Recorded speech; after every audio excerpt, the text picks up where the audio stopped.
అసెంబ్లీలో Pawan Kalyan first speech అద్దరగొట్టేశారుగా. Speaker Ayyanna పాత్రుడికి శుభాకాంక్షలు చెబుతూనే కీలక సూచనలు చేశారు డిప్యూటీ సీఎం పవన్ కళ్యాణ్.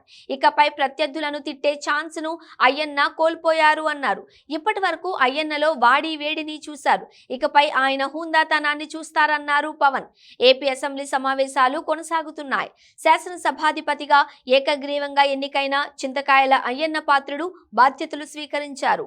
అసెంబ్లీలో అధికారిక ప్రకటన తరువాత సభాపతి స్థానంలో ఆసీనులయ్యారు. ముఖ్యమంత్రి చంద్రబాబు, డిప్యూటీ సీఎం పవన్ కళ్యాణ్ సహా ఇతర కూటమి సభ్యులు ఆయనకు అభినందనలు తెలిపారు. ఈ సందర్భంగా పవన్ కళ్యాణ్ అసెంబ్లీలో తొలిసారి మాట్లాడుతూ కీలక కామెంట్స్ చేశారు. ఈ సభలో ప్రజా సంక్షేమం కోసం మాత్రమే చర్చలు జరగాలి, వాదోపవాదాలు హద్దులు దాటకుండా ఉండాలి, వ్యక్తిగత దూషణలకు తావివ్వకుండా ఉండాలి. అలా కాకుండా గత ప్రభుత్వంలాగా తిట్లకు, బూతులకు, కొట్లాటలకు వాడితే మనం ప్రతి నిమిషం పొట్టి శ్రీరాములు గారి బలిదానాన్ని అవమానం చేసినట్లే అని పవన్ పేర్కొన్నారు. పవన్ మాటలకు ఇతర సభ్యులు బల్లలను చరుస్తూ హర్షాతిరేకాలు వ్యక్తం చేశారు.